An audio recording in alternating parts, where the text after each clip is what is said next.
Ladies and gentlemen, boys and ghouls, it's time for Below Grade Level. Listener beware, you're in for a scare.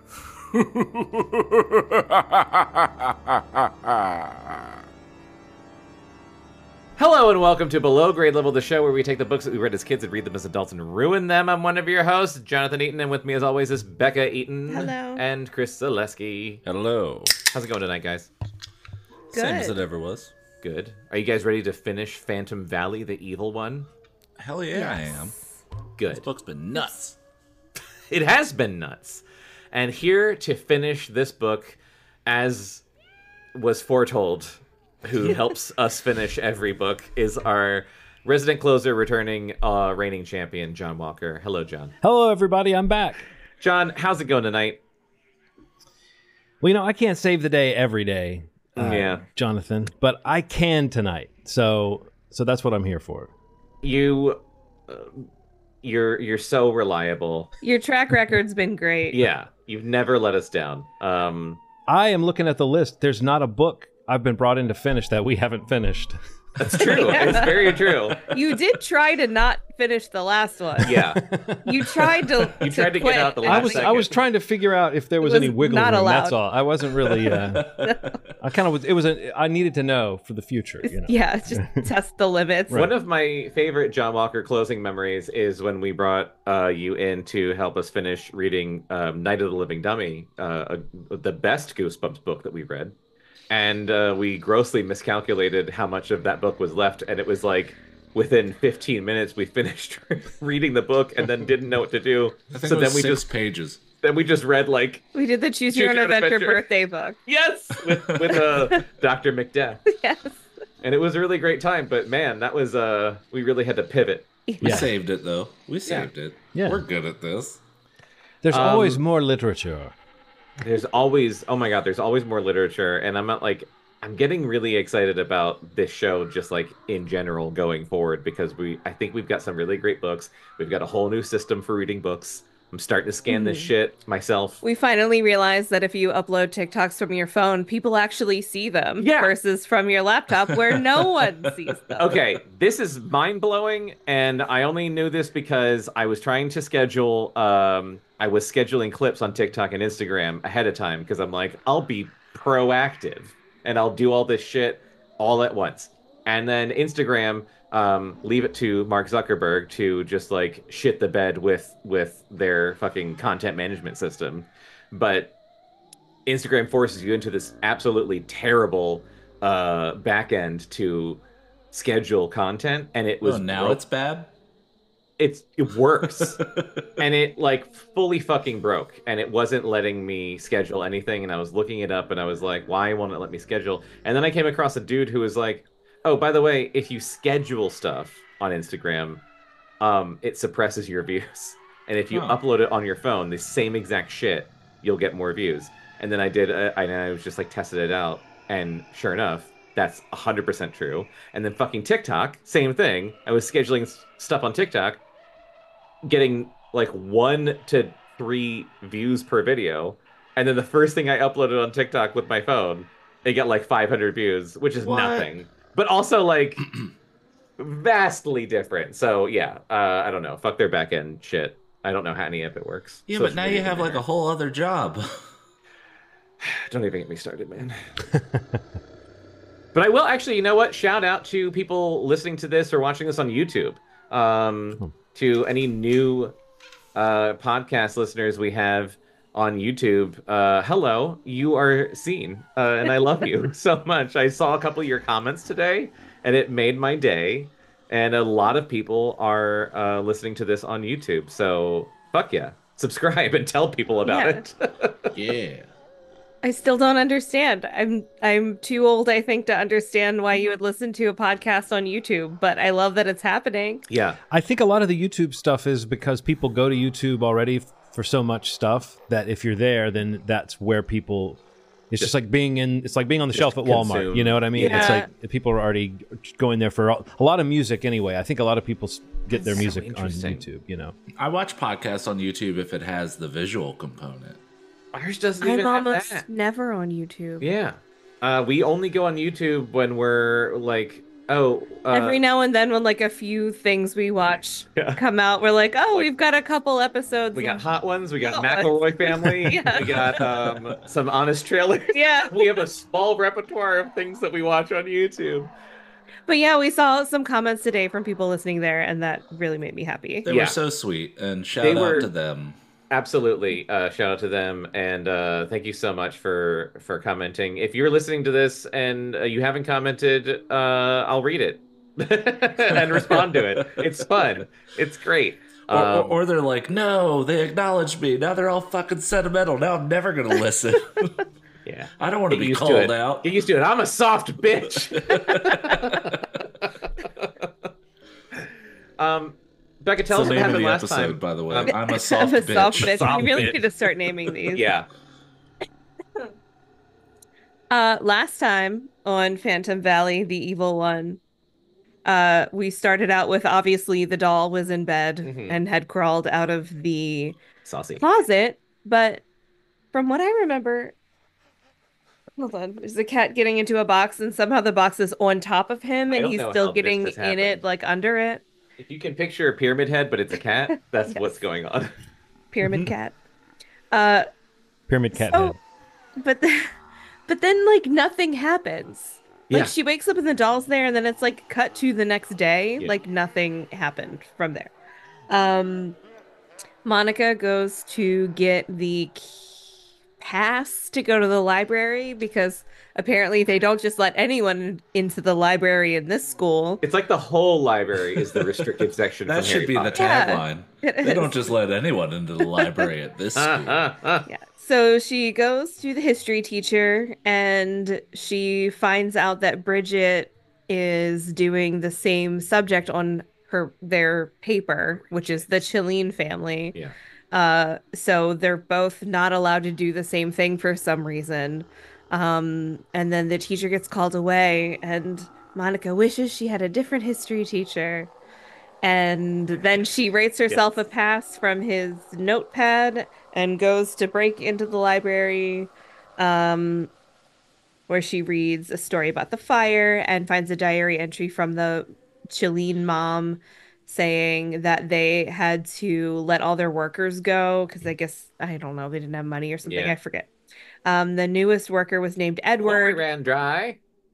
Edward, who was really angry and weird, and he gave all the children a present before he left, including giving a doll to Allegra. And I don't think I wrote this down, but it also describes Allegra as being the one to set the fire and like douse the barn in gasoline or whatever was happening. Yeah. She's the one who caught the Uh, fire. Monica takes the doll to the library to leave it there with Allegra's shit, thinking she's like reuniting the doll and the ghost because she sees Allegra's ghost in the library. So she thinks she's like appeasing her by leaving it there. She has some fun on the catwalk, the library catwalk, that exists anywhere in the world. And then the Yeah, history teacher. catwalks are in libraries.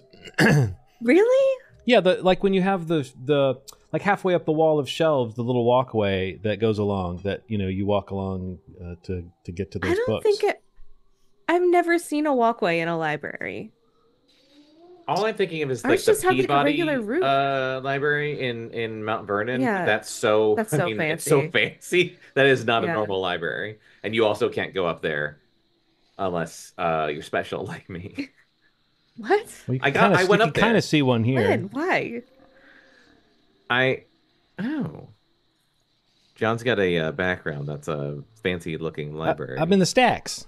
You're in It's the, a he's stack. in the stack. What Well, do you mean by unless they're special like you? It's like, oh, this guy's got glasses. He gets to go up there. No, it's a humble brag. No, at my old job, we filmed something at the Peabody Library. So Oh. when we went there to film it, we were basically like, it was closed and they let us in, and I could basically go kind of wherever I want to like get some B-roll. So I use that as an excuse to just like scamper around the library. And I will say, Did you make it little was scampering noises? fucking terrifying. Yeah, it was like The B and 'Cause B it's- roll stands for boo roll. It's like, I don't know, 4 or 5 stories tall. It's huge. It's like this huge open area, and it's ornate as fuck. And then like the sides are all library, and like you go up, you know, Sides are all sides are all All sides are library. all library as far as the eye can see. Library all the way down, baby. But the thing It's the is, dream. when I was like, can I go up to the other floors? The person that worked there was like, yeah, but don't lean on the railing. And I was This like, place. okay. And I went up and I realized, I don't know what the fuck they were thinking when they built this library, but you are like 5 stories up and the railing comes to your knees. Oh no. And it made my fucking me the like willies. stomach drop to be up there because I'm like, first of all, why the fuck would I lean against this railing? How could you? I Yeah. would just tumble over like a was weeble. just That's not called leaning. That's called standards. tripping. Yeah. I feel like I just like lay flat on the ground and like scoot to go from Yeah. stack to stack. It really Oh is. no, the book I need's on the top shelf. If that was your Worm job around. and you were there, it's like you would just behave normally, and then you would get to that level and be just like, okay, like an animal, like a Just cat. be when as it- flat as Yeah. possible. It's just one of those things where I'm like, man, in like the 1800s, were they really just like, I don't know, fuck them? Like when they built stuff, they're just like, is this up to code? What code, idiot? Well, Yeah. you know what? What's I a think so code? because Make the railing 2 feet high. They'll, if you know what, if they die, fucking thin the herd. into my childhood, playgrounds were like just big metal Concrete. like, cages that we were supposed to climb all over. Yeah, and then there was concrete Oh, but beneath it them. was the So best. it was awesome, but it also like what you're saying, that whole idea of like let's just see who survives. That Yeah. was the thought behind a lot of society, I believe. It was like, It know, was still like that when not like you're so much older, you're not that much older, but like when me and Chris were in like elementary school, playgrounds were like Same, that. like but now Apple. the playground at my you're elementary saying even school, after the advent of electricity and like indoor plumbing, they were After the still dinosaurs went mistreating extinct. children. like now there's just the playground that I in my elementary school, it's like right by my parents' house, so I Yeah. drive past it and it's like all cushy and nice looking Yeah. now. Yeah. Oh. But when I was little, it was like the ground was sand that had pebbles in it. I Yes. specifically remember sand, but also rocks. It's gravel. And everything was concrete except for the stuff that was metal, like the Yes. slide and the swings. I And it was like you just climb on the concrete and then you slide into the sand. You slide down the hot metal the hot into the metal sand. Into the rocky your sand. hand into the going- gravel pit. I Yeah. remember the slide at Rosedale Park that was like super long, but like you didn't really like you slick wanted to with go blood. on it because it was there and it was giant. But Yeah. at the same time, though, you knew you were going to get burned on the way down, Yeah. literally. But also, I remember in gym class that there would just be like a random few days in gym class in elementary school where it's like, yeah, we have this giant erector set that we set up in the gymnasium, and you guys get to That was climb the all over best it. day. And I it was loved awesome. that day. What are you What talking was about? that called? It I was don't like remember. it was like a giant indoor. She's like Ninja Warrior. Yes. Kinda, the yeah. fuck? Yes. And so many jagged There edges. was like a name for it, but I don't remember what it was, but it was like the best fucking day. It wasn't like technical day or anything like that, like a Bake Off challenge, but but There it was- was like along those lines, and A lovely yeah, it was sponge. like assorted monkey bars at varying heights with no safety whatsoever. No. And I would just pretend I was Indiana Jones the whole time. It was amazing. Yeah, you would. The playground. We didn't have a playground like when I was growing up. My school didn't have a playground. We had so sad. well, there was a playground down the street. You're supposed but to it was, write like, a folk public. song about that, Jonathan. Like a really sad. There's a public playground down the I street, bet. so we would go there after school sometimes, and that was It's like really sweet. that was like Where'd your you do gravel. at recess Well- in elementary school. We went out in the fucking parking lot. There's no It's ground the to flat top, play you know, the in black Sounds top like Annapolis. parking lot. It seems like our situation should be different. I feel Okay. like in Annapolis, you should have had a playground and I should have had a parking lot. So what happened was we had a parking lot. Are and we then- ever gonna? That's a Joni Mitchell song, we are actually. gonna read the book. I don't think there's much on this point. We had Foursquare, we had volleyball, we had a bunch of like shit on the ground and like balls and stuff. But I skimmed Lines the on E's and concrete. crap out there. But then when I was in high school, they built a playground on my school property for the elementary school kids. And because we were asshole high schoolers, we would go out there and we would play on the playground because we were like, let's do it. And that, like, I remember. I dare So you. it was your first playground. You're allowed. But yeah, You finally saw one. the playground, the floor of it was rubber. Yeah. And I remember as Oh. a high schooler going out there and walking on it, and it's like this spongy rubber. We're like, what the fuck? And everything, like, there was still metal, but like, yeah, no. It's like living concrete, inside no a crock. gravel. Yeah, And then they had to get rid of it because they couldn't have children bouncing everywhere.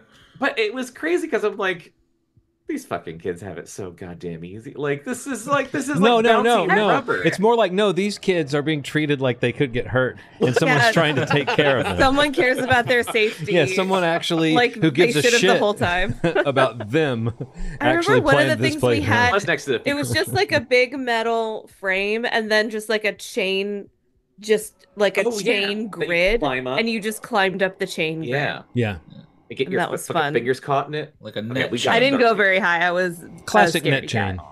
or chain Oh, net. Very scared. Yeah. The thing I was pissed I about like the this. concrete tube. I'd go hide in the tube.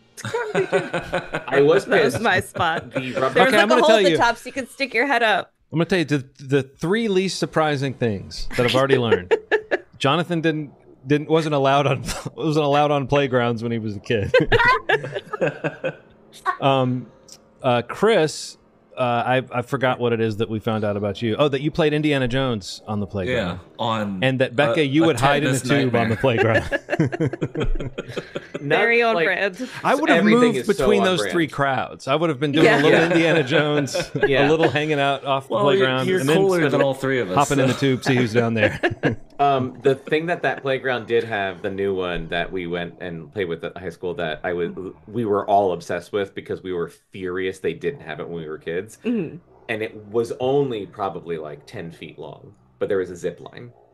What? Oh. It was like this big. See, we had a like a- zip line at the fun, extra good gym day. Yeah, They had a zip line. and these little motherfuckers had it every goddamn day. Bitches. They had like a little pirate bridge, like a little bridge, like a rope bridge thing that you would like scamper across. Oh, And that'd then be there great was to play a Indiana Jones metal on. track that Only was if you like could 10 chop feet it in long, half. and you could I tried.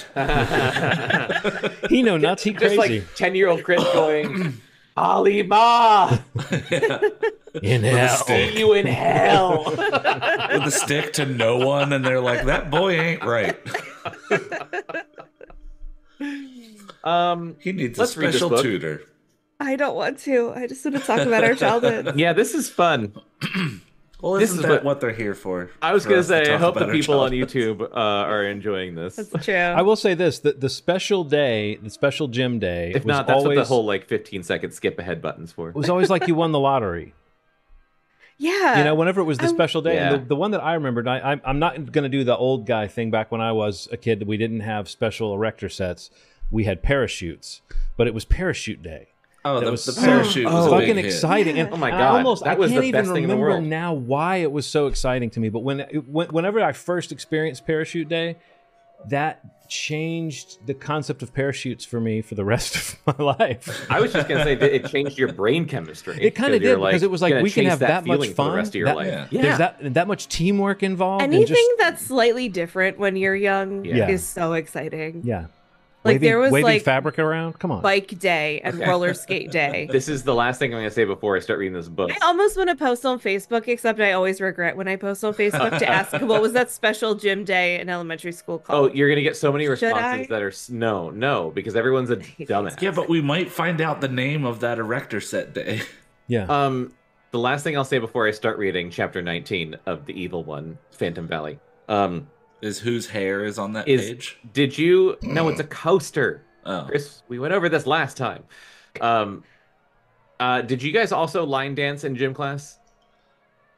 yeah. I remember. Okay, thank God, it's not just me. It's I remember doing a America's line dance. I'm certain I've told this story on the podcast before. I remember doing a line dance in middle school gym because me and Anna, like, you had to learn line dance steps and then make up one, and me and Anna made up a little dance. You had to like present a little dance to the class, What? and we did one to Cotton Eye Joe, and it was really fun. Oh my God, was it like Speak No Evil? Yeah. You guys saw that?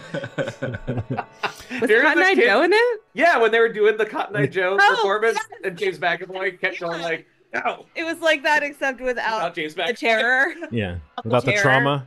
Yeah, you know, was just a lot of social anxiety. we had that day, but I just realized I don't know if I heard the words line dancing until later. But when I was a kid, we just called it was square dancing. But they did have like square dancing day. Yeah. That's the same thing, right? Yeah, no, it's very much the same thing, except maybe at no point did we line up. But I'm just saying I remember that being the thing, because line dancing almost felt like it was a little bit of an into the 90s kind of trend that. I mean, I'm not saying I'm not saying people weren't doing it before that. I just mean it was after that that I feel like the sort of mass culture knew. Oh yes, there are clubs where people go and they do these prepared dances. Yeah. Chapter 19. That's the spirit. Kim, you'll never believe what happened. Monica was so relieved to see her friend the next morning that she didn't notice Kim's red and puffy eyes. Oh no, Kim. Oh, Kim. She'd already begun telling Kim about the doll when she noticed that something was wrong. What's wrong, Kimmy? Not like Kimmy. Monica said, Let's not do that. Please, stop crying. I can't help it. Sniff. Kim sniffed. I've looked everywhere, but it's gone. It was just after breakfast, and Kim had stopped by Monica's room before class. She was crying hysterically now and trying to tell Monica that her new bracelet had disappeared. Oh, yeah. Oh, why? Did Monica Monica was wishing for it. Hey, Monica. She was like, I wish I had a bracelet like that. Monica, get it together.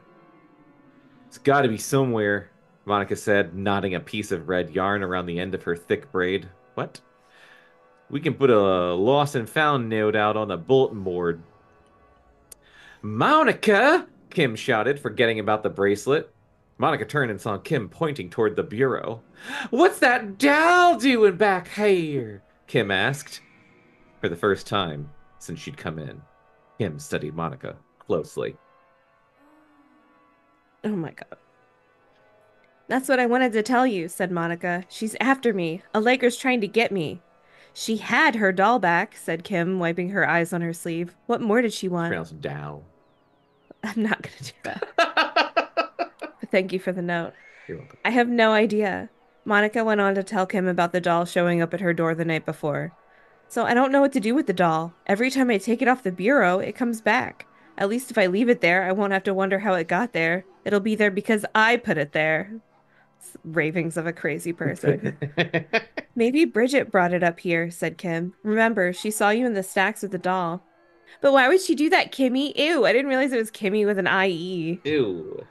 She doesn't know the doll belongs to Allegra Chiline. Besides, she thinks dolls are stupid. But she also has a grudge against you. Plus, she has a key to the stacks. I'd love for you to be right, said Monica, but I'm sure it was Allegra. Kimmy, what am I going to do? You can move in with my family. No, really, What? said Monica. I seriously don't know what to do. You can move in with my family. I gave you a solution. Wait a minute, Mon. If the doll's necklace can make your wishes come true, why can't you wish the doll away or wish that Allegra would leave you alone? I don't think it works that way, said Monica, who has never tried it. Mm-hmm. Well, you have to get rid of the doll. Kim's voice sounded calm, but Monica could see that her friend was almost as upset as she was. If you keep it in here, Kim went on, Allegra will just keep coming back. But I'm pretty sure it's like a monkey's paw situation, Monica said, which wasn't in the book. But she won't let me get rid of it, Monica wailed. When I put it back in the closet, it came back and in the library. Maybe you just didn't take it far enough away, said Kim suddenly. Huh?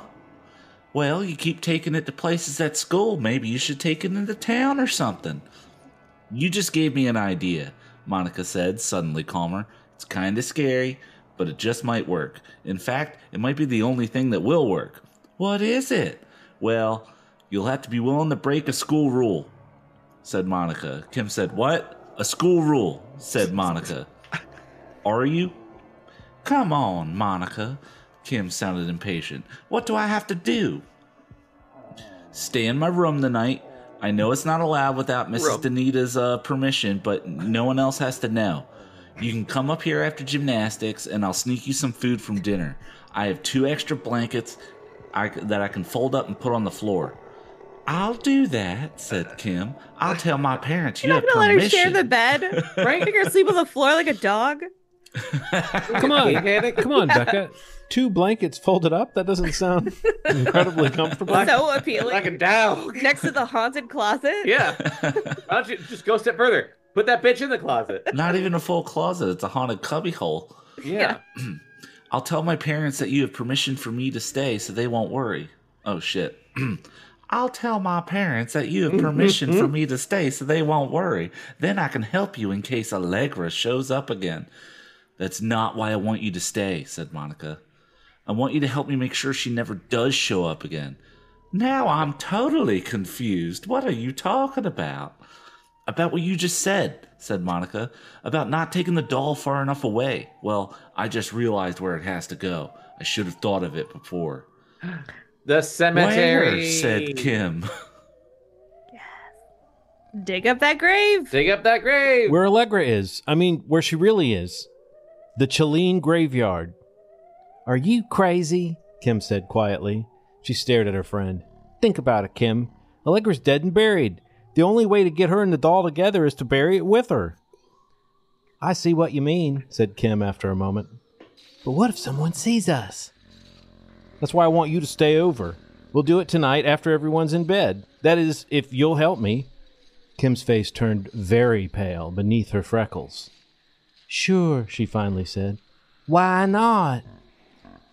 Walking as quietly as she could, doom, doom, doom, doom, doom, Monica led the way down the stairs. Kim followed closely behind her, southernly. Against her back, Monica could feel the snug weight of the day pack, which contained the doll, a flashlight, and the 2 soup spoons she had slipped out of the cafeteria after dinner. Both girls wore jeans. Dig with spoons? Dig with? Spoons to dig with. Get with it, guys. I mean, they're soup spoons. Catch up. Oh, I'm sorry. Soup spoons. They're huge. They're stronger. There's like a stronger... Soup spoons, what you don't know is that actually soup spoons in the West, they're as wide as your mouth is. Yeah, they're thicker. So, they're hardier. Soup spoons were invented as World War I shovels. Yeah. Yeah. Or so weapons. when you it actually holds like a cup of fluid, and you have to open your mouth up real wide. It'd be like a cup of fluid. and when you drink from a soup spoon, you put it in your mouth and then you twist it upside down. And you go around it. And you make sure to the make spoon that in sound. your mouth. It's like a cartoon. But here's a really important detail, I think. Both girls wore jeans and sneakers. Yes. Let's think about that for a while. Why? Sensible. Yeah, actually, if you're on the go, Quiet. you're sneaking around.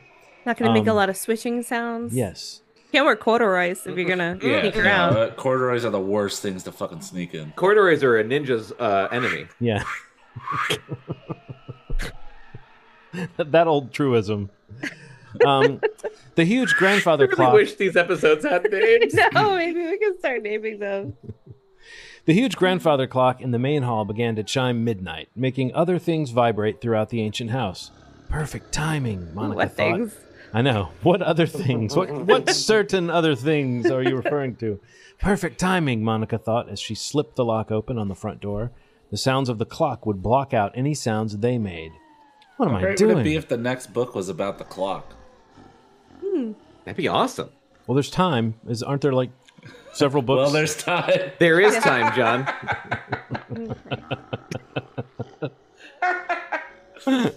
It's true, though.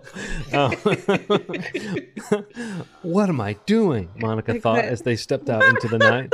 I'm on probation. If I get caught, I'll be kicked out of school. But she also knew she had no choice and quietly closed the door. The chill air was moist and smelled of pine and damp vegetation. Moist is yummy, cake is good. Pausing a second, Monica let her eyes adjust to the darkness. A thin crescent moon shone above the trees, and Monica thought once again how beautiful the area was. "Just don't stand there," whispered Kim. "Let's get it over with." Oh, Sorry. Just don't stand there. Don't just stand there. Oh my god.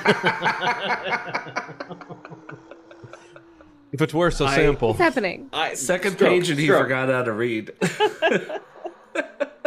Don't just stand there, whispered Kim. Let's get it over with. Let's get it on.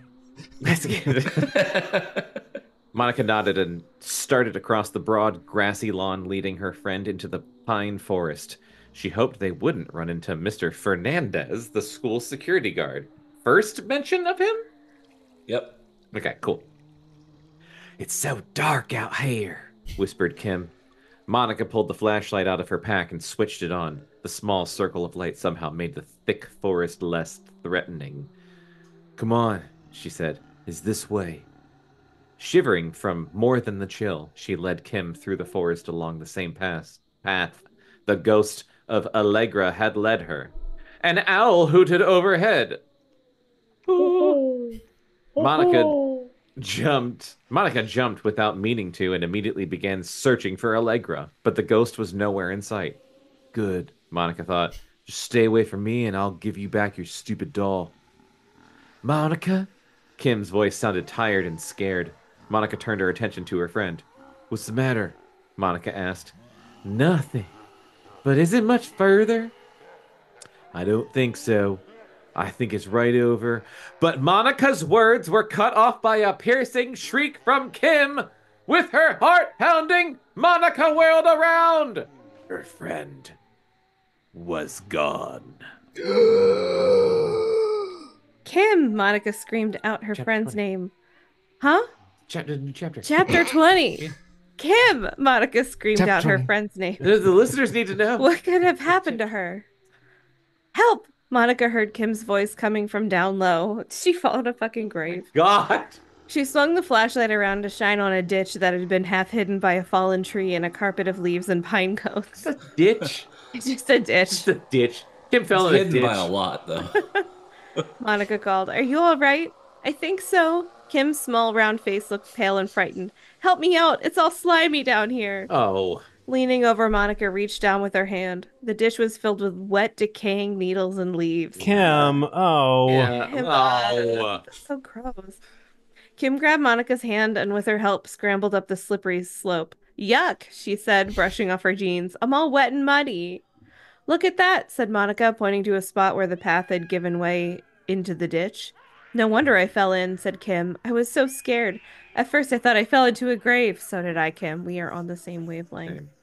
Stay close to me, said Monica. I'll keep the flashlight right on the path. Do you think if they see the ghost of Allegra, they'll go, ah, Allegra? Yep. I finally made that joke work. Did you, though? Yes, compared to previous episodes, yes, I did. Let's go to the panel. The girls moved cautiously along the path until they came to the clearing. It was thick with weeds and decaying plants. What? This is it, she whispered. The clearing contained many tombstones, which cast eerie shadows in the dim moonlight. There were stones of every size and shape, most of them weather-beaten and crumbling with age. Monica bent down to look at a nearby stone. Baby Jim, Chalene, November 1st to November 2nd, 1897, she read. That's so sad, but also do people put baby on a tombstone? Also, Sometimes can you I so, imagine yeah. a baby named Jim? I don't know why, but I Jim. can't imagine, Right. I can't picture a baby and someone's like, Hello, Hey, that's it's Jim over there. The Hey, infant look at mortality Jim. and the rate. baby's got like a stogie and he's like, hey, nice to meet you. I mean, even in the early 1900s, the infant mortality rate was quite high. Yeah. Baby Jim, though. I wonder how many babies are buried here, said Kim in a shaky voice. Not what she said. All the Chileans, or most of them anyway, and I hope they stay buried, Monica thought. How will we ever find Allegra's grave? Kim went on. Monica had been wondering the same thing. We'll just have to search. At the thought of searching a graveyard, a shiver went down her spine. Oh, now a shiver goes down your spine? Like, this is your plan. Yeah. You knew what you were doing. The spine wants what it wants, Chris. Or a shiver wants what it wants. That could take all night, said Kim. We'll just have to hurry, said Monica. Kim nodded, but Monica could see that her friend was really scared. Dominica? That's their couple name. Yeah. Even more scared than she herself was. Maybe it wasn't fair to ask Kim to come along, she thought. After all, it's my problem, not hers. Well, I'm like, what's Kim gonna do? Punch the ghost? Yes. What else could she I possibly really hope be? Absolutely. this book doesn't get me stuck in a fucking Baltimore accent. It's really like it's so hard to not, when you're reading her dialogue, to stop the accent. When The trick is to never start. Because I'm fine. That's your approach to all accents. Wise words from Bekah. Don't start acting, and then you'll never have to stop acting. Save yourself the trouble. Done and done. But what was that? Oh, I'm having a great time. Kim said impatiently. Hastily, Monica began to sweep the flashlight beam along the nearby stones. She recognized the names of some of the first Chelines: Ebenezer, Aldrich, and Cuthbert. I don't remember Cuthbert. I don't either. I think this is the old part of the graveyard, she told Kim. Let's try over there. No, the 1800s one didn't give it away. Yeah. The girls began to walk across the family burial ground. Burial ground? Oh, the Burial. family burial ground. They saw a sudden movement the just in burial front of ground. them. Kim gave a small shriek and grabbed Monica's arm. What was that? She cried. There it is again, said Monica. The indistinct shape disappeared behind a tall tombstone. It's one of those Chelines, said Kim, her voice shaking. Hold on. It's one of those Chelines, said Kim, her voice shaking. They don't want us here. We can't leave. We've got to bury the shape darted out from behind the stone, rustling some dead leaves. Come on, let's get out of here, said Kim, starting to run back towards the path. Kim, wait, cried Monica. She started after her friend, and at that moment the shape darted straight at her, stopped, turned, and moved back toward the forest. Forcing her arm to stay steady, Monica swung the flashlight toward the shape. Laughing, she swung it down in relief. Bounding out of the clearing and into the forest was the quote-unquote ghost, a small gray rabbit, if you can believe that. They Stein. We got R.L. Stein. Yes! We got Stein. We got Steined. It's just a rabbit, she called across the clearing. Are you sure? Look, Monica said, raising the flashlight as Kim approached. There it goes. Maybe it's a Cheline rabbit, said Kim, and then she started to giggle. Oh, Kim.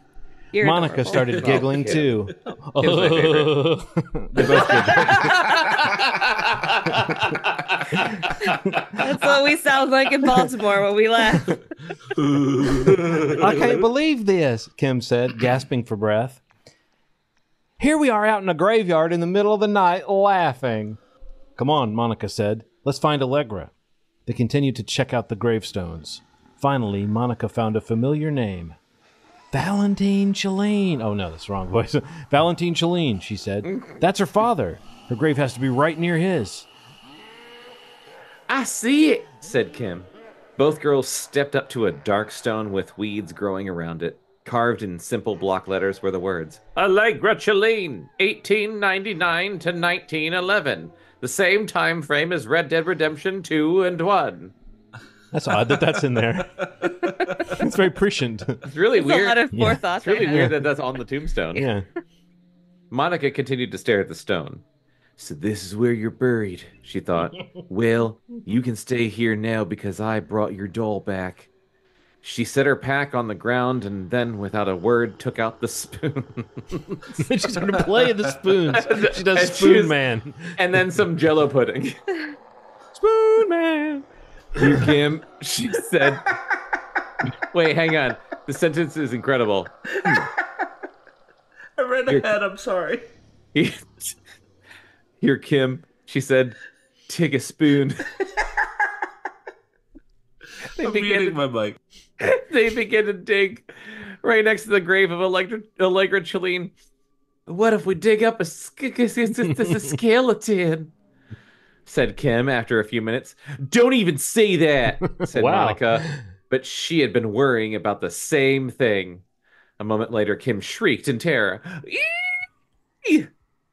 What is it? Monica asked, her heart thudding. I found a. Kim couldn't finish the sentence, but shone the flashlight on a brown, wet, wriggling thing amid the clods of dirt. A worm. Monica moved back involuntarily and then relaxed. It's just an earthworm. Good call, Bekah. Oh, said Kim, sounding disgusted. I thought it was... Oh, never mind what I found. What, a wriggling bone? I thought it was a little brain. I thought it was like a zombie brain, like all wriggling in the dirt. Thought it was one of them zombies. She took a deep breath and resumed digging. The ground was damp from recent rains, and it wasn't hard for the girls to make a hole a foot long and nearly as deep. So a foot long and a foot deep. Almost.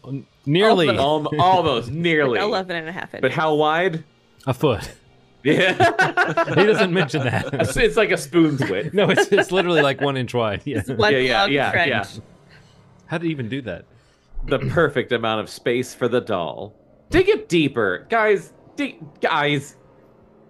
Dig If it we deeper. know anything about burying dolls, like in the whatever dummy book, what's it called? Yeah. Night of the Living Dummy. Night of the Living Never Dummy. deep enough. You gotta bury that shit. You gotta bury that shit. You can't just shove it in a pile of dirt. Trash or dirt. Yeah. That was a great Gotta book. make some That was a great concrete, book. put some cold pack on top of it. I gotta say, out of the haunted doll books we've read, that was better than this one. This one's good. This one's good. I just wish it wasn't such a misdirect. Because they're spending the whole book being afraid of the ghost, where I want more doll shenanigans. I want that doll to run around and be creepy. Night of the Living Dummy was a whole misdirect. That was a misdirect, but at least there was a creepy doll doing weird shit. That's true. We just didn't know which doll it was. We didn't know it was doll. Yeah. But at least we had weird that one had doll. 2 dolls. Yeah. That would have had 2 dolls. It was twice as good. Looking at the pile of damp earth beside the hole, Monica wiped her hands on her jeans. Then carefully, she took the doll out of the pack and laid it down in the hole. Here, Allegra, she whispered. Here's your doll. Here's your goddamn doll. Here's your fucking doll. I hope you choke on it. Hurry, Kim said. Cover it up.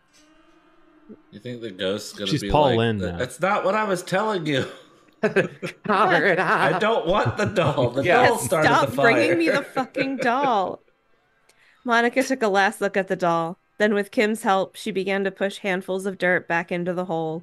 She watched with satisfaction as the dark earth fell on the doll's white china face.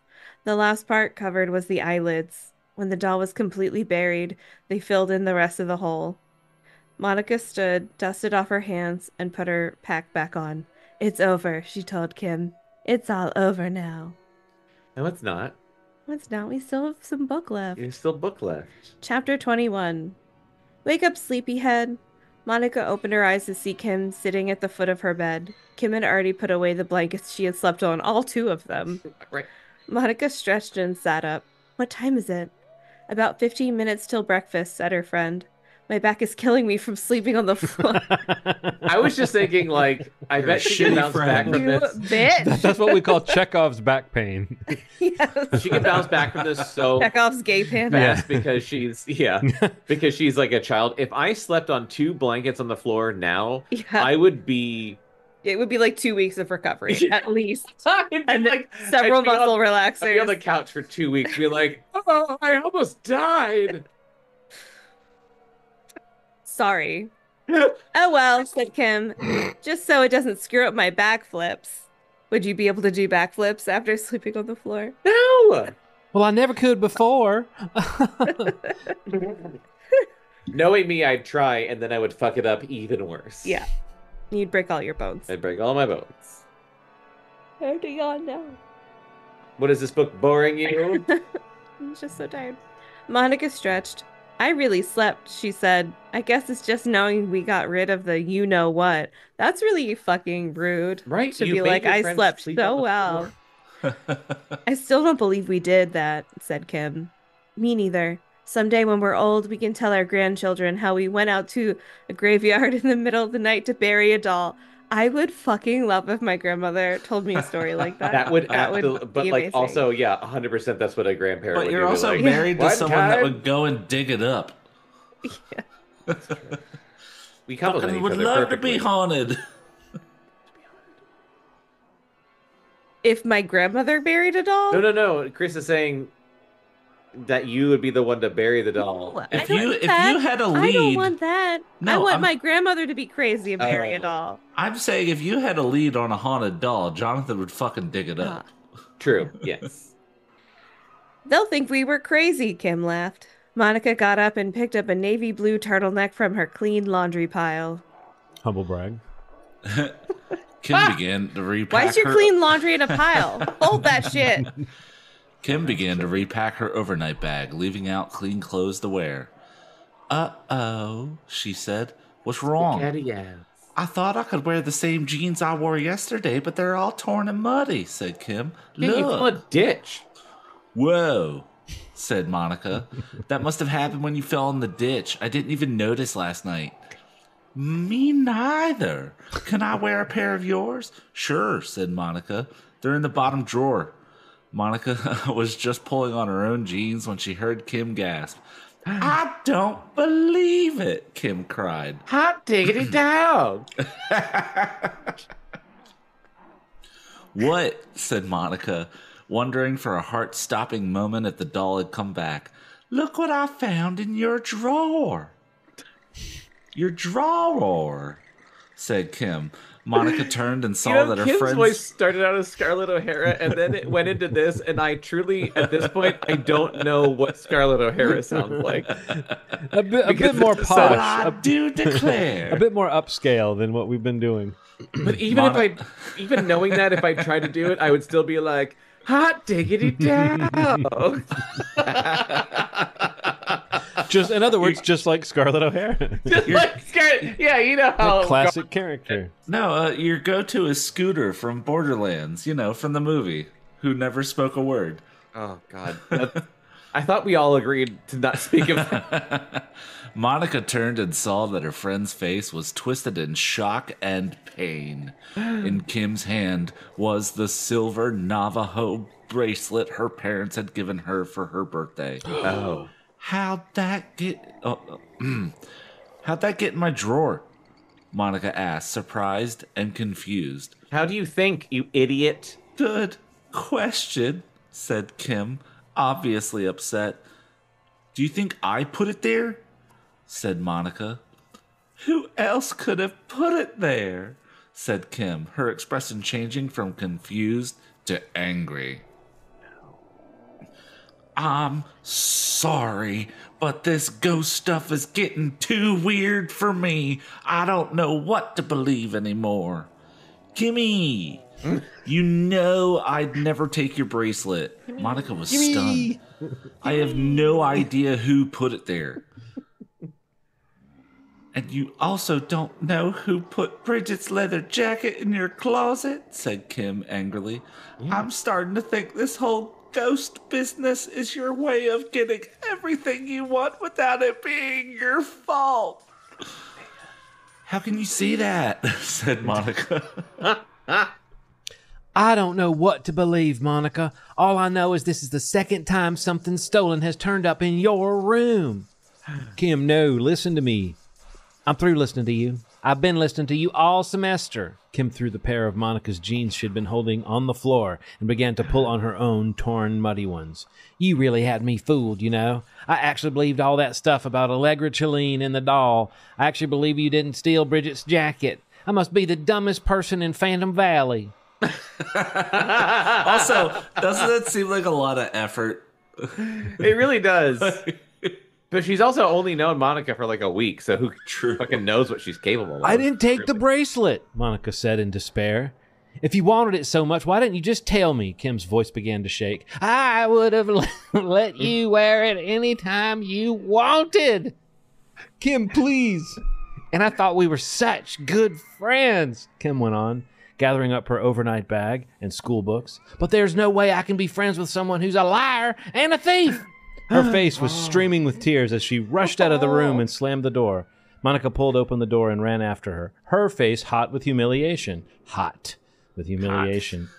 Kim, please wait. Please, Kim. Kim stopped at the top of the stairs and whirled around. Wait for what? She asked. More of your lies? Are you going to tell me that Allegra Chelene stole my bracelet and put it in your drawer?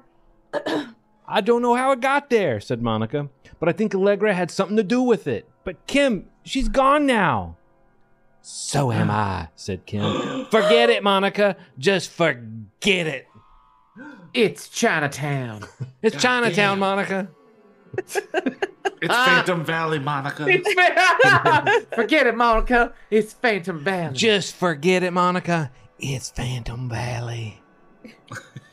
She turned around again and bent her head forward. Suddenly, her shoulders started to shake and she burst into tears. Monica just stood there. I'm just trying to wrap my mind around bent her head forward. So she's just like... She turned around again and bent her head forward. Turn around. It sounds like she's possessed. Just like bending her forward, body's like starting she's to gonna crack vomit, but she's into just crying. weird She's shape. vomiting tears from her eyes. Vomiting tears out of her eyes. Yeah. Monica just stood there. She wanted to comfort her friend, but she didn't know what to say. From downstairs, she heard sounds of kids going to breakfast. Then, suddenly, she felt a pressure at her back. A firm and steady pressure pushing her forward, pushing her toward Did that Kim, doll just jump on her back? who was still sobbing on the top step of the stairs. I don't know what's going on. Monica's arms rose in the air till they were stretched out straight in front of her. The force continued to press her forward. She tried to fight against it, but found she was unable to control her arms or the steps she was taking toward Kim. Desperately, Monica realized that if she couldn't find a way to stop it, the force would push her directly into Kim. It would make her push Kim down the stairs. What the fuck? Monica twisted her head around to look behind her, and there she saw Allegra Chelene. Madness radiating from her eyes. Ah! Allegra! Chapter 22. Monica fought against the pressure. The peer pressure from the ghost. What was Allegra doing? Was she trying to make Monica push her best friend down the stairs? No! She shouted, terrified. At that moment, she felt herself lunging forward, but Kim had already started down the stairs. Monica fell against the wall at the top of the staircase. It's no use, Monica, Kim said, not even turning around. I hope that someday you get the help you need. Quickly, she continued down the stairs. Monica steadied herself against the wall and then turned back to face the ghost of Allegra Chelene, but the hall was empty. Allegra was gone. It was no use telling herself she had just imagined it. This had happened too many times. Only seconds earlier, Allegra had been standing behind her, trying to make her hurt Kim. It must have been Allegra who had taken Kim's bracelet and hidden it in her drawer, Monica thought. Now Kim was her enemy, possibly forever, and there wasn't a thing Monica could do about it. Near tears, she went back to her room. This can't go on any longer, she thought. Somehow I've got to stop Allegra. She shut the door, and as she started to gather up her school books, she noticed a muddy streak on the floor, which she hadn't remembered seeing before. Monica followed the streak. It extended from the bureau across the room to her bed, and there, leaning against her pillow, was Allegra's doll. It was covered with dried mud and bits of decayed leaves. That's so disgusting. No, she whispered in horror. No, no, no. The doll stared at Monica, its eyes glowing red. But Monica noticed that something was different. The doll's expression had changed. Instead of the closed mouth and slight smile, the doll's lips were parted, and it seemed to be laughing at Monica. No! Monica shouted out loud. There was a slight movement at the corner of her vision, which Monica thought to be Allegra floating toward the door. Quickly she spun around, but the ghost girl had vanished. You can't do this to me, she shouted at empty air. Do you hear me, Allegra? She ran toward the door and pulled it open. She was sure the ghost had gone into the hall. Allegra! Allegra! She ran out into the hall, not thinking about anything except finding Allegra and confronting her. I can't wait to be reading a different book and not have to say the name Allegra ever again. I don't even know where I am. Who's Allegra? Called a voice. Monica realized she'd been shouting. At the foot of the stairs had gathered a half dozen students looking up at her. What are you shouting about, Monica? Asked Jimmy, puzzled.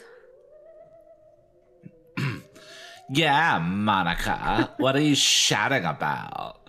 Added a sarcastic voice. Monica saw Bridget standing with the other students, her face twisted in a mocking smile. Nothing, Monica said in a panic. Nothing at all. Nothing. With that, she turned and fled back up the stairs, solidifying her reputation forever. She flung open the door of her room, hoping that Allegra had taken the doll away. No such luck. The doll still lay on her pillow, staining the white linen with dirt from the grave. Its face was still twisted in a hideous smile. I've got to get out of here, Monica thought. All the trouble started because I moved into Allegra's room. The trouble with the doll, with Bridget, and with Kim. Maybe if I move out, Allegra will leave me alone. She knew she was late for English class, but she didn't care. All she cared about was getting as far away from Allegra as she could. She splashed water on her face, combed her hair, and went down the stairs to the headmistress's office. Taking a deep breath, she knocked on Mrs. Danita's door. By the time she heard a quiet, "Come in," she had already pushed the door open. "Well, Monica," said Mrs. Danita, raising her eyebrows in surprise. "Shouldn't you be in first period class where they teach you about your first period?" It's just called first period. Okay, that was good. It was a good joke. It was a good joke. I didn't go. Yes, Chris, Monica it was admitted. a good joke. We both agree. Thank you. Thank Everyone's you. saying it Thank was you good. so much. Thank you. Validation. I didn't go, Monica admitted. What? Mrs. Danita, I have to talk to you, please. Of course, dear, said Mrs. Danita. Have a seat. She gestured to a chair in front of her desk. Monica sat down, trying to think of something to say. How could she convince Mrs. Danita to help her? She couldn't tell her the truth, that she was being haunted by the ghost of a girl who had been dead for almost 100 years. Go on, Monica, said Mrs. Danita. What's troubling you? It's my room, Monica blurted out. Miss Danita, please transfer me to a different room. Why on earth would you want a new room? Mrs. Danita said. You're one of the few students who's lucky enough to have a room of her own. I know, said Monica, but I'm too lonely up there. I think you were right that I need more time to get used to living at school. The headmistress pursed her lips, appearing quite concerned. I'm sorry, Monica, she said. Even if I thought it was a good idea to move you, I couldn't. There are simply no empty rooms. Then maybe I could trade with someone, Monica said, desperately. Someone with a roommate who'd like a room of her own? Mrs. Danita shook her head. No one has come to me requesting a private room, she said, and it is rather late in the semester. Please, Monica said again. Where would you put it like that? What are you, everyone I work with? I really think I need a roommate. Mrs. Danita. Keep asking the same question. This is great dialogue. This is really, really good dialogue. Mrs. Danita studied her for a long moment. Monica, you're not in a very good position to be asking for favors. You are on probation, remember? I knew, Monica said miserably. Suddenly she wondered if Kim had told Mrs. Danita about the bracelet. She must not have. If she had, Mrs. Danita would have said something by now. What else could go wrong, she wondered. You seem extremely upset, Mrs. Danita said. Don't you like it here in Phantom Valley? That's the trouble, said Monica. I love it here. I feel as if I belong here, not in Italy. She remembered how happy she'd been at the beginning of the semester, or Philly at the semester, and then she thought about how awful everything was now. Perhaps it's just that you're away from home, Mrs. Danita went on. Not all girls your age are ready for a boarding school experience. It's not it, protested Monica. Really, it's just the room. I don't want to be in that room. Well, I'm sorry. I can't do anything about the room. Perhaps I should call your parents in Italy. Make a long-distance phone call. Costs the school a pretty penny. Please don't do that. Monica thought of her parents and how upset and worried they'd be if they heard from Mrs. Danita. Talk to her parents at all? No. Like, even a phone call to be like, hi, are you alive? No, but if, like, movies... Also, your child's a thief, and everything taught me anything is like, once you go to boarding school, it's like... You're cut off from your cut family off. completely. Yeah. You're cut off from the outside world. If you go to boarding that's school, the it's point. because your parents don't want I was to. going to say, you're not there because they love talking to you so much. That's fair. You're there because you're a problem for them. She chose to go there because she loves the West. Yeah, and they were like, thank God. Get this fucking nerd out of our life. We go Well, eat we go look at gelato. Roman without shit. Yeah, Bitch. we can go eat Yeah. gelato and fettuccine Alfredo. And we can live again. We can live. Meet the Pope. all the stuff you do in Italy. Monica thought of how upset her parents would be if they'd heard from Mrs. Danita, especially if they had to come take her away from Chalene Academy. I don't know what else to do, said Mrs. Danita. Please don't do anything. Never mind. I'll just have to get used to the room somehow. I'm sorry I bothered you. She left the headmistress's office in despair. No one was going to help her, she realized. Not Mrs. Danita, not Kim, not anyone. It was going to be up to her alone to figure out what to do about Allegra Chalene. Never before in her life had Monica felt so alone. I feel like this is where she grabs weapons, like in a montage. Yeah. And says groovy. Gonna take care of this doll once and for all. Once and for doll. Son of a bitch. She still thinks it's the fucking ghost. still thinks It's it's the unreal. ghost? She still thinks it's the ghost, and she doesn't know anything about the wishes. And to be this late in the book, I can't believe she hasn't caught on to the wish thing. I'm like, Well, I'm child. I'm at this point, I'm kind of on the doll side. He's so dumb. Children are historically idiots. She's 13. Yeah? I don't know. Kevin Midas had this shit figured out immediately. Yeah. He learned all the rules of He his learned world. all the rules in like the first 2 chapters. Yeah. Kevin Midas is a special case, all right? That book was amazing. He sure is. It was. Chapter 23. Monica passed the rest of the day as if in a dream. She went to her classes and answered when the other kids spoke to her, but she felt as if she were in a different world. I'm alone, she kept thinking. All alone, except for Allegra. She felt so terrible she couldn't eat her dinner. She just stared at her plate of fried chicken and rice as if they were cardboard. Once she glanced over at Bridget's table, expecting to see Bridget's mocking smile, but Bridget was absorbed laughing and talking with her friends. Wondering if she'd ever be able to joke around again, Monica took her tray to the kitchen area. Ignoring several friends' greetings, she left the cafeteria and trudged up to her room, Allegra's room. She picked up the muddy doll from her bed, which I guess she fucking left there, and put it back on the bureau.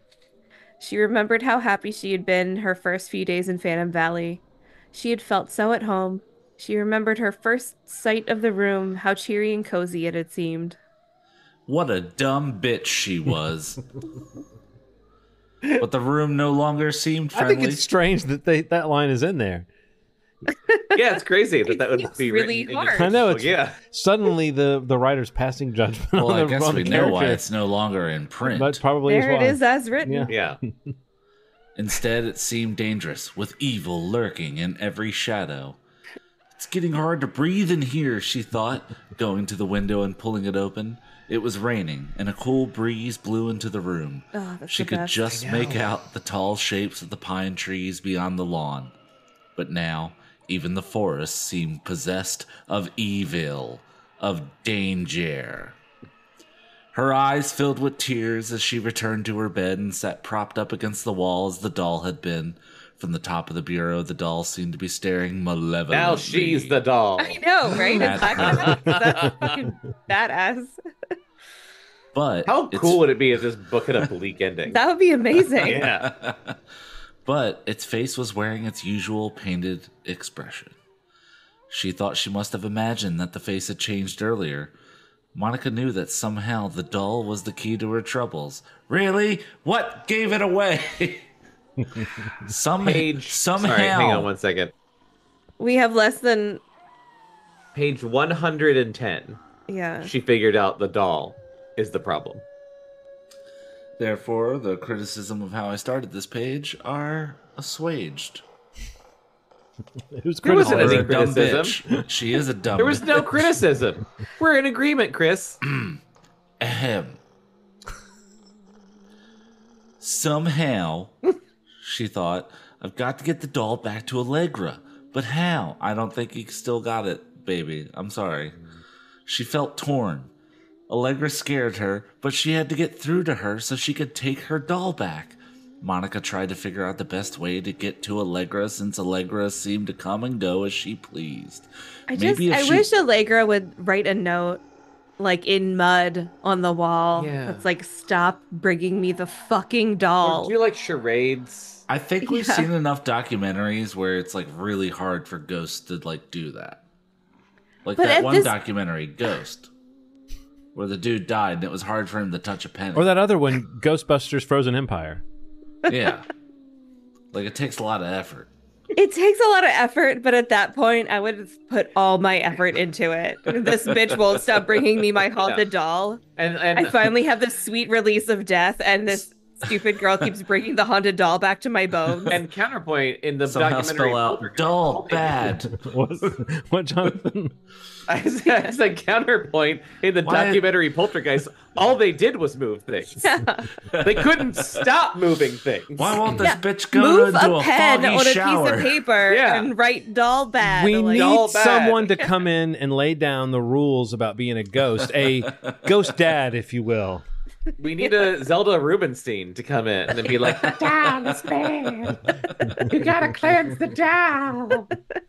That Kim voice we're doing isn't too far. It's not that far. It's not that far. Just gotta This pick it up house when is you're clean. It's clean. This doll is bad. This house is chilling. Which, by the way, I'll just stop reading the book. God. is Chilleen not the laziest scary name that you've ever seen? boy. Yes. Okay, I just didn't know if you had We all talked talked about this. that. Okay, all right. Yeah. we had. Okay. I hate it I so know- much. Like it, John, I'm glad you're there with us, but yeah, it's confusing. like it could be like right? Spookburg or something like that. Well, the town's called Phantom Valley, Yeah. which is Yeah. not Yeah. subtle at it's all. not. Already called And Phantom then Valley. Chalene is like nothing. Shalene is like, hey, I'm was scary, but settled like by the I'm a little sexy Scarringtons. too. Like I don't know. Chalene just sounds a little too real to me. Where I'm Yeah. like, I guess the chill part is supposed to be scary. Chalene sounds like a product that would have been popular in the 80s, like a diet product, like a diet form of being scared. Yeah. Chilene sounds like an Ellis Island version of Chilean. No, honestly, the first several times I heard your you name's Chilene now. Move on. I heard you Yeah. saying Chilene when I was listening to that last episode, and I was like, is it spelled like Chilean or Chilean? Like, how do we know how this name is meant to be spelled? And then tonight when I saw it in print for the first time, I was like, this is Yeah. some lazy shit. Yeah. When we first started reading this book, Becca kept saying, like, is it supposed to be like chilling? Yeah, Yeah. Like, is What that were they called in the first draft? right. Yeah. Oh, Chalene. man. Chilling. They never got past The Chalene. Ghostlies. The Chilling family. Yeah. All right. The editor was like, you need to change this. Although It's Here's imperative that you change this family name. here's my question. Mhm. Is Finally, we it- get to your question. Is it better or worse? Is it lazier or more inventive than The fear. Brendan Fear Yeah. from Fear Street? Just the Fear family, spelled Fear. Well, you can still buy those books. Oh shit! It's true. Shit. This series only had The 9. market has spoken. Honestly, yeah. All right. Fear is a Like, better yeah, last no, name than hit Chilene. the button. yeah. Hit the button. Make it Yeah. on the nose. If it was the Chill family, Yeah, then you'd have a case. I feel like I'd be less upset if it was the Chill family versus the Chilene family. Right. I Even feel like like the chilling. whole book would be better. Even if it was like the Chilling family. Yeah, Chilling. Valentine. It's stupid, but Chilling. it's better. I'd be like, okay. Chilling is just. I mean, they do live in Phantom Valley. Yeah. Yeah. Makes sense that someone would settle there with the name Chill. Although it really keeps making me think of like also just like, yeah. Chilling. Like, I'm chill. I'm a Anyway. chill old ghost. Anyway, go Maybe on. Maybe if she waited long enough, Allegra would show up. But she didn't want to wait. She wanted to get it over with now. She continued to stare at the doll. She noticed the necklace. All your wishes. Come on, Monica, you can get that. Of course. I thought you were about to break into song. All your wishes. Of course. And you did. She could try to use the doll to make Allegra come. Gross. She had rejected the idea before, but now she decided it was her last hope. They'll get ectoplasm everywhere. She had to make Allegra come. Without thinking about how dangerous it might be to make Allegra come, Monica took the doll off the bureau and held it tight in her arms. I wish, she thought, shutting her eyes and concentrating. I wish Allegra would come here to me now. I wish for Allegra. I wish, ellipses. For a moment, nothing happened. And then suddenly there was a tremendous flash of lightning, followed by rolling thunder. You know, like what I've said repeatedly. The lights flickered and then went out. Monica's heart pounded as she opened her eyes. An odd, glowing light appeared by the door to the closet, and as Monica watched, it materialized into the form of Allegra Chilleen. She was as beautiful as she had been the other times she appeared, except that this time she had a strange half-smile, and she was like the Mona Lisa, and was carrying a glowing kerosene lamp. You're like, what's her secret? Allegra lifted the lantern. I have to do a few Chris Zaleski words. Allegra lifted the lantern higher, as if offering it to Monica. Horrified, Monica remembered the newspaper story she had read about Allegra, how she might have deliberately burned down her family's house with kerosene. Allegra took a step closer, gesturing for Monica to take the lamp. Kerosene. With kerosene. Allegra took a step closer, gesturing for Monica to take the lamp. The fire inside it glowed brighter and brighter. Oh no! Monica realized. She wants to do it again. She wants me to help her burn down the school just the way she killed her own family. She really is evil. I can't let her get away with this. Get with the program. Allegra took another step closer, and now Monica could feel the heat from the flame. The fire in the lamp was real enough to burn down the school, to kill dozens of innocent people. No, Monica whispered. No, Monica whispered, moving back toward her bed. Allegra moved closer and opened her mouth. For the first time, Monica could hear her ghostly voice, as if it were coming from inside her own head. Come, Monica, Allegra whispered. Oh. Come, Monica, Allegra whispered. Come. Now we will do it. Now is the time.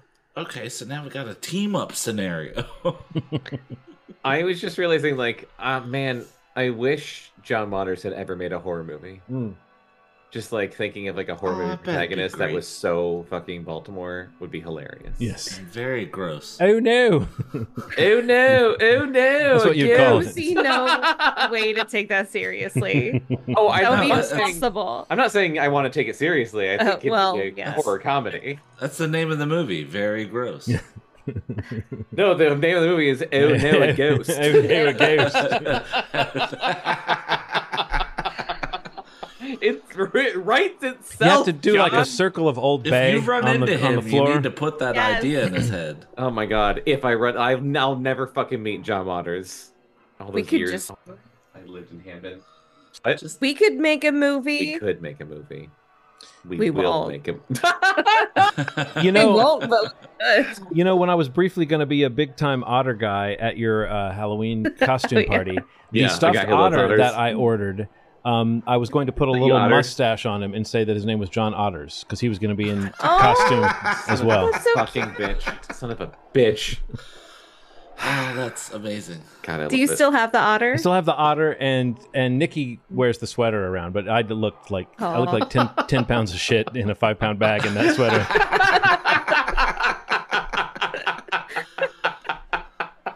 I don't think you should ever criticize anyone wearing a sweater because clearly they're wearing it for comfort, and you should not criticize. Well, this sweater has a giant otter on it. It's more of a sweatshirt. I seem to recall you mocking me mercilessly for wearing a specific sweater because you said I looked like a lesbian in it. Well, one, you did. Two, I was a much less nice person at the time. It's like 5 years ago.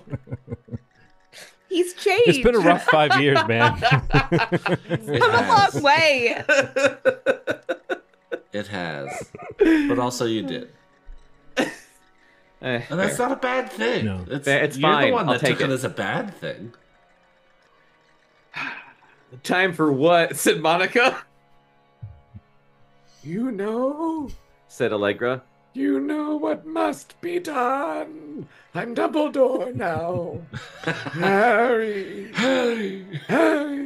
Harry, I'm sorry I didn't tell you before. You're the Richard Harris one. Alas. I could have explained this in 3 minutes before, but you had a whole adventure instead. I know I sound like this, but I'm a scamp. I'm a piece of shit.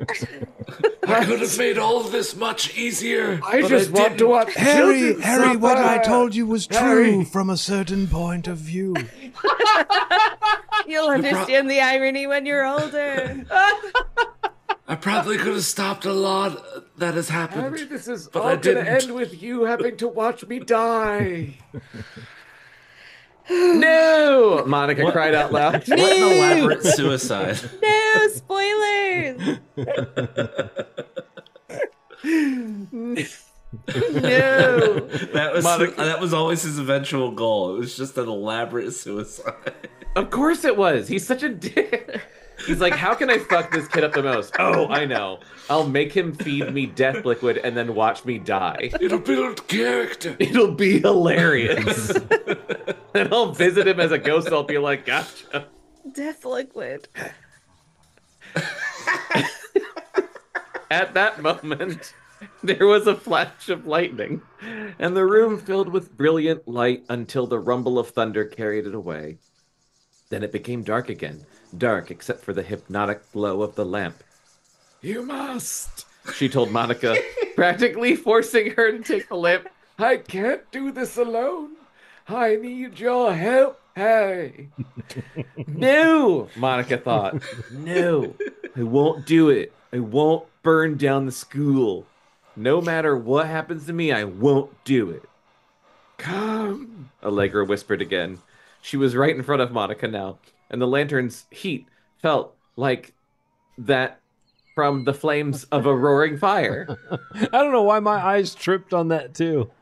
Oh, thank you. He felt like that. He felt like that. Do it. Allegra whispered. Help me do it.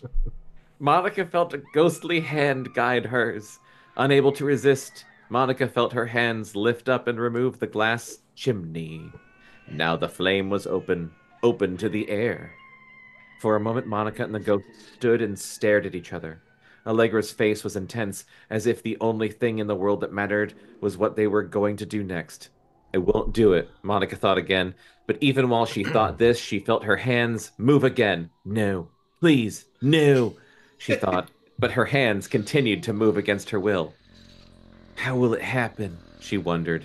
In horror, she continued to struggle but watched as her trembling hands moved closer to the lamp, reaching for the deadly fire. She had no control over her own hands. I like to think that her hands were get it. doing, the little finger skateboarding that people do. He's doing little tricks. Yeah. Thumbboard. The tech decks. That's so Is good. that what they were called? Yeah. Despairing, she peered into Allegra's eyes. Instead of the madness she expected to see, she saw sorrow.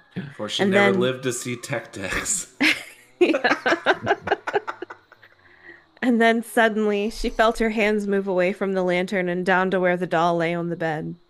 With more strength than she had ever than she had ever possessed. I don't know why I got confused. Look, I With did more too. strength than she had ever possessed. It's the doll. Her hands closed around the doll and brought it up to the open flame. Yes. Yes. Allegra! Yes. Yes. The room suddenly filled with an eerie, high-pitched howl. Monica continued to hold the doll to the flame, even when she felt it begin to move in her hands, squirming and twisting like a snake. Gross. But she held it. The doll's hair began to singe and then burn. Its once pretty china face began to blacken. Outside, the lightning flashed again, and the room shook with thunder. The whole doll was on fire now, its dress and head aflame. Yet the odd thing was that though Monica was holding the doll, her hands remained cool and unburned. Like cool. Like her hands were still like really pretty chill. They're pretty chill. Yeah. Pretty rad. Had, Yeah. like, some skull Well, she's being possessed rings by a and- Chilean, so. Oh shit. Suddenly, feeling calmer than she had in a long time, Monica took the doll and threw it outside. She watched as it What fell if you like a try out brightly. there? It's raining. Oh, sorry. But my thought was the rain's gonna put out the doll fire. You want that shit Yeah. to burn. That's ghost fire. Put it in a trash can. Yeah. She watched as it fell like a brightly burning falling star to the lawn below. The eerie howling still filled the air, but it was growing weaker and weaker. I just realized I can move this to the side so I can see the words better. Oh. Fascinated and horrified, Monica watched as what was left of the doll burned below her until there was nothing left but ashes. Monica felt her whole body relax as a great feeling of peace passed over her. She looked around the room, which was completely silent, and saw that Allegra was gone. A soft breeze brushed her face like a loving caress from a ghost. Very Gross. faintly but distinctly, she heard again the voice of Allegra Chilean. That's for someone else to read. Is this the end? I don't know, it might be. Thank you, Monica. You've released us both. Now I can rest at last. Monica shivered. Goodbye, Allegra, she whispered, smiling. Outside, the thunderstorm had passed. Monica went to the window and inhaled the fresh scent of wet pine forest. She leaned outside, straining to see where she had thrown the doll. All that remained was a faint, dark patch on the lawn.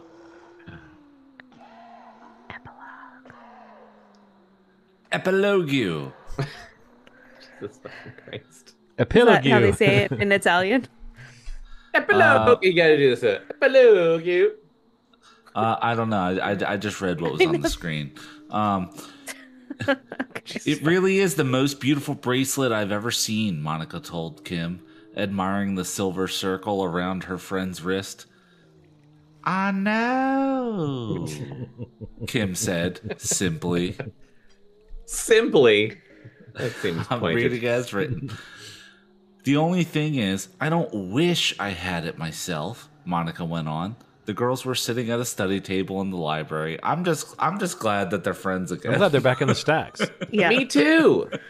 Back in the stacks. Back in the stacks. The girls were sitting at a study table in the library. Their books lay forgotten on the table while Monica told Kim everything that had happened the night before. Oh, so it's the next day and they're friends again. Yes. Yeah. That was fast. That's high school, though.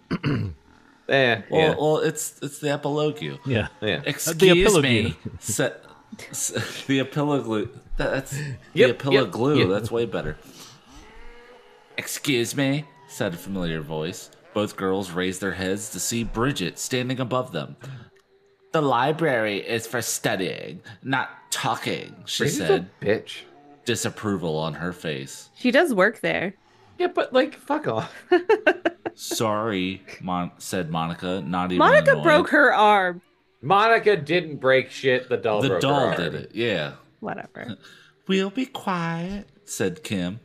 Monica wasn't like, I wish she breaks her arm. Monica was just like, I wish I was better than her. Or whatever. Yeah. Okay, point made. I'm just saying. Monkey's paw. Monkey's paw. It's your classic monkey's paw. I hope so, said Bridget. Otherwise, you'll have to leave. By the way, said Monica, unable to resist, I've been meaning to ask you, how's your paper on the Chileans coming along? Oh, that, said Bridget. I gave up that topic. It was so boring. Nothing interesting ever happened to that family. Monica and Kim waited for Bridget to walk away before laughing. After a moment, Kim leaned over and began whispering. I'm sorry I accused you of being a thief, Monica. Monica, she said. It's okay, said Monica. That's what the doll wanted you to think. Do you think that thing about all your wishes was really true? Kim went on. Yes. Uh-huh. Yeah. But I thought Allegra was always around when the bad things happened. She was, Monica agreed. But it was because she was trying to protect me. She was doing everything she could to save me from the doll. Kim shuddered. So the doll was really the evil one.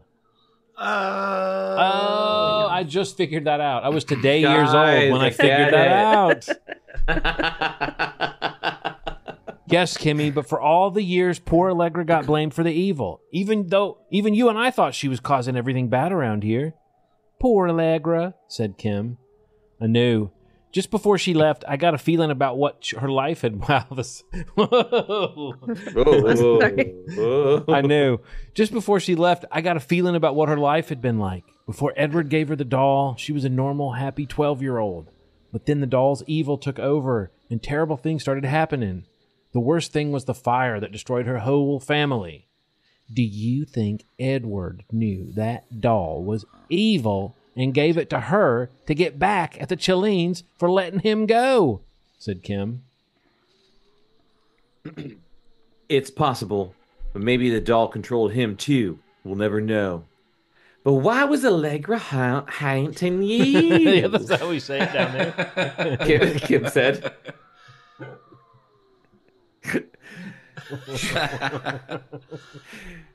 Not she down there. This is west. Oh, right. She was authentic Westerner. Yeah. Haint. She wasn't haunting me. She wasn't haunting me specifically. It's just that I was in her room and I found the doll. Ever since the fire, she'd been forced to haunt the world, unable to find peace until the doll was destroyed. And now she Haunt the world? haunt the world. The whole world. Haunt the whole world. Haunt the world. But Everything the only that happened. but she only knew since she Phantom Valley. died. Yeah, her world world was was the Phantom one Valley. town. We haunt the world. And now she can rest in peace, said Kim. Yes, said Monica. Early this morning, after the doll burned, I got dressed, went out to the cemetery. I picked wildflowers in the woods and put them on Allegra's grave. I could feel she was at peace. So it's all over. All but one thing. Monica pointed to Bridget, who was shelving books across the room. Kim looked puzzled. Bridget didn't have anything to do with Allegra. I know, said Monica, and I want to keep it that way. This is none of her fucking business. This is none of her good goddamn business. She lifted her pack from the back of her chair, leaned over, and whispered something to Kim. Smiling, Kim nodded, got up from the table, and went over to Bridget. Excuse me, Bridget, Monica heard Kim say. I need 3 books from the top shelves. Can you help me, please, sugar? Monica watched as Bridget got the rolling ladder and climbed to the top, reaching for the books Kim had requested. Monica reached into her pack and took out the little framed portrait of Allegra Cheline. She had spent time that morning cleaning and polishing the old frame. Bekah, take us home. With another quick glance at Bridget, Monica took the portrait over to the far wall of the library where Allegra's family portraits were hung and carefully placed it on the bear hook at the end of the row. The bear hook? Yep. You're home at last, Allegra, Monica thought. Home where you belong. Come on, Bekah, give us just one home. Home. There you go. The end. Sorry, I was just trying to figure out, was Kim distracting Bridget so she could hang the picture up? Yeah. It belongs there. That didn't need to be sneaky. No, but you know Bridget would be like, what are you doing? Why are you dead? Hey! Yeah, you're not gonna go up there and be like, "Hey, look, Bridget, there was a haunted doll, and that's why your jacket was in my." I would not say any of that. I'd just say, hey, this picture belongs here. And she'd be like, why? Absolutely, go fuck yourself if you want to fight me on it. Absolutely go Okay, He's fuck from well, Philly. That's true. You're way more willing to fist fight. No, people. but Bekah makes a good point. It belongs on She's the ball. from Philly. Her people knock cop cars over. Yes. Like, Belongs it's on what the they That's do. fucking what their wall. team wins. It's when their team wins. You don't fuck with them. I don't know why there's like a beef between Baltimore and Philly with some people. Yeah, no, I think it's because It's they're only- the same people. I know, I love them. I think the only beef is sports related, Sports. and So like dumb. who gives a shit? It's not even Yeah. that much of a beef, I don't think. Yeah. it's It's not like self-hate. Yankees or anything. Who's? Oh, Pittsburgh is Steelers. Yeah, Okay. yeah. Baltimore hates That I the Steelers. Steelers. Get that. It's fine. I get that. I love Philly. I mean, it's just because they're close by, so they're automatic rivals. Who? In Steelers sports. or Philly? Both. Okay. But the Steelers was the whole in the night whisked away bullshit. Baltimore. That was No. the Colts. Cleveland Browns. It's, What am I don't know anything. That was the Indianapolis. Colts. Okay. The Colts. Wait, so why then the Steelers do they hate?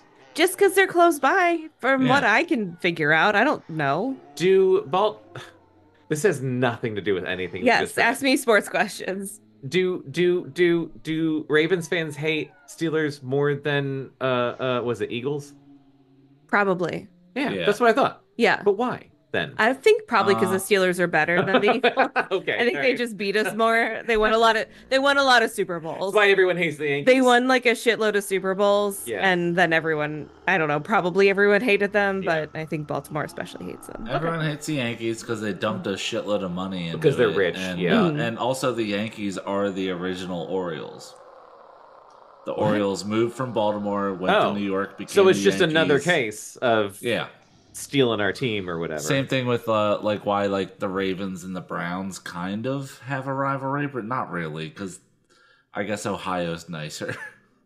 Well, also the Browns are terrible, or at least were terrible for a while, so it was like a rivalry that was like, we're mad at you because you stole our team, but Yeah. then they sucked, The Colts so became it the kind of Browns didn't and then matter that much. okay. Yeah. Okay. Well, yeah, the Colts became the Browns, and Baltimore didn't have a team for a while, Right. and then we got a new team. Yeah. Which were the Browns.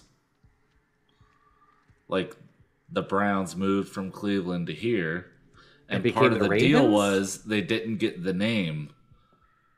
So Cleveland was allowed to make a new Cleveland Browns, but the actual team moved here and became the Ravens. Welcome back to Below Grade Level, where we talk about local sports in Baltimore. Someone might like it. You don't know. No, that'll get us the most hits out of anything. Well, John, what did you think about Phantom Valley, the evil one? I think that my ability to opine about this book is hindered by my, honestly, right now, having no concept whatsoever of the story or of the character arcs. And this is the one where you listen to more of it than you usually do. I know the. But also, I think you have as much as we do. I know the Like, voices. you have- I know the voices. I know that Kim is a Southern belle who sometimes sounds, like various different parts of the South, or she's from various parts of the South. And I know that Monica is a mid-Atlantic accent, and that somehow the three of us, in doing Monica, tried to sound more masculine than we normally do, which I don't know quite what that means. Yeah, I noticed I kept going very deep with it. Yeah, we were all trying to sound like, tougher. Well, it's a very like sturdy Barbie. Right, kind right. of She's voice. a tough, sturdy a tough Barbie. character. Yeah. I really was just like, is that just like my subconscious view of like Baltimore women? No, I Is just it- think Is it's a it? beautiful. I don't know. Sturdy women in Baltimore. You tell me. Women. No. I also think I learned that it's funny that Chris said that it was hard not to slip into a Baltimore accent, as though he doesn't just have a Baltimore accent. I feel like it took all these episodes for me to get to this point, Right. and now Yeah. I'm fucking Now stuck you're in stuck. it, and I'm not happy Yeah. about it. Yeah, you did it the best, and it's like, yeah, you're trapped. But no, I thought I think this felt like it had a reasonable. Even though I know Phantom Valley is a series and there's going to be more adventures in the valley, I I thought it felt kind of coherent. Like it felt like it ended. The doll got destroyed. It seemed like there wasn't really like anything in the last chapter that was sort of a hint of something to come or anything like that. So it felt like a reasonably complete water up to this point. story. I was wondering, she said she looked out and saw a dark patch. I was wondering if that meant the doll like skittered away or if she just burnt up. Is it like a Michael Myers thing where like you look and he's gone, or is it actually that all that was left? I guess that's the mystery that will carry us through the next 17 books or whatever. Yeah. I was thinking she just burnt up. And you know what I was thinking, funny enough, now at the end of this, we were talking about Night of the Living Dummy, the other haunted doll book that we read. That book I felt ended very anticlimactically. Like, for a book we loved, that book just kind of fucking ended. Like, at the end of that book, they were like, and then they threw the doll under a steamroller. And it's over now. And now it's just, and it just ended. I thought it ended with Slappy being like, I'm here and I'm Slappy. It did, and then like, that was it. completely out of it. Literally But that was awesome. It was awesome. It was awesome. It was like really cliffhangery. But this to me felt like, I guess like John's saying, is like more coherent. I don't know. Like the end of that one caught me so off guard where I'm like, wait, that's it? That's the oh, okay. Like I love Slappy. I want to read more Slappy. Who doesn't? Yeah. Who doesn't?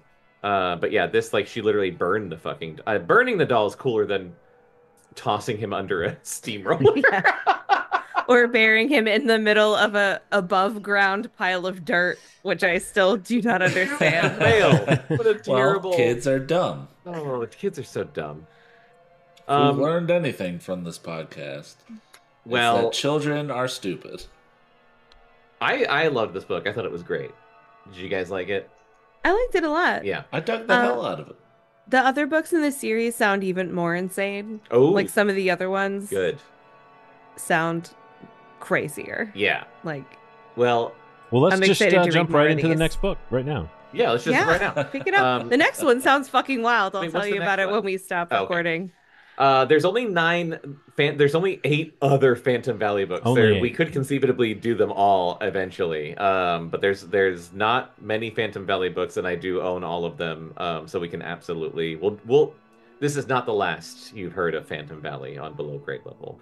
But we are definitely going to read something different next time, and I think we're just going to keep the spooks going because it is spook season. And we like doing an extended spook season, so I think we've got like 2 more spook books planned for the show, which I'm really excited about. So I'm not going to say what, just in case anything changes, but we definitely have some like cool stuff coming up.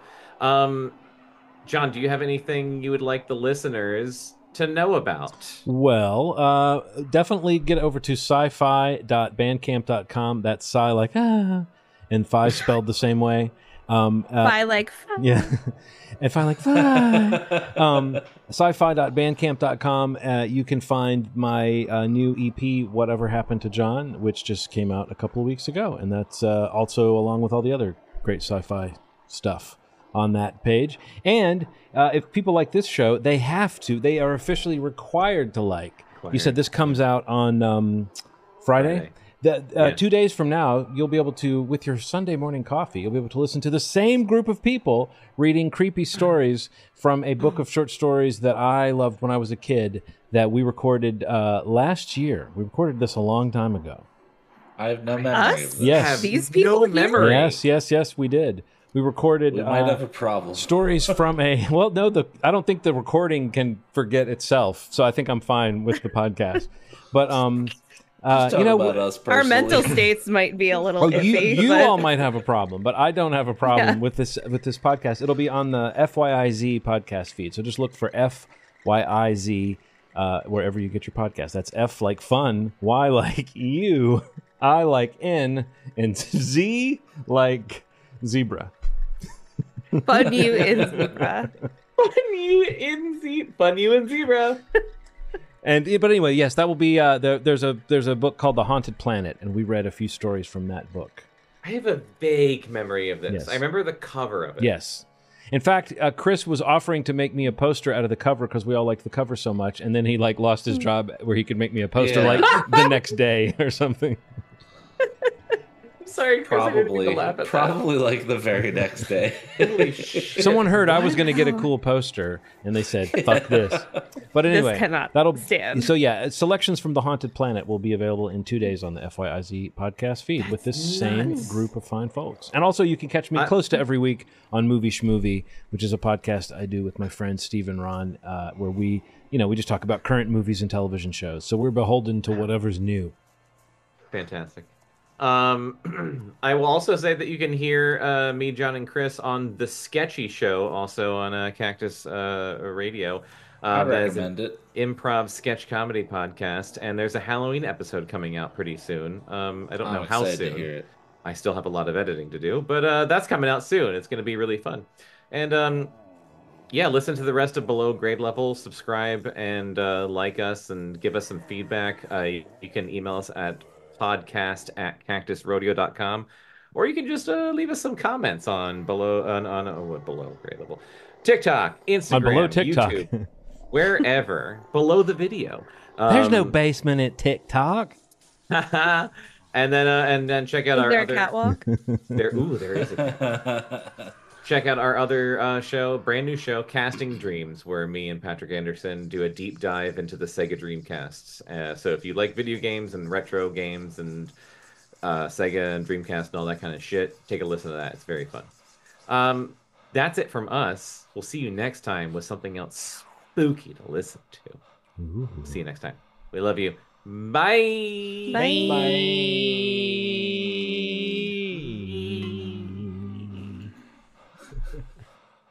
Below Grade Level is a Cactus Radio production. You can contact us at podcast@cactusrodeo.com. Subscribe and follow on iTunes, Stitcher, and Spotify, and follow Cactus Rodeo on Facebook, Instagram, and Twitter for more entertainment and updates.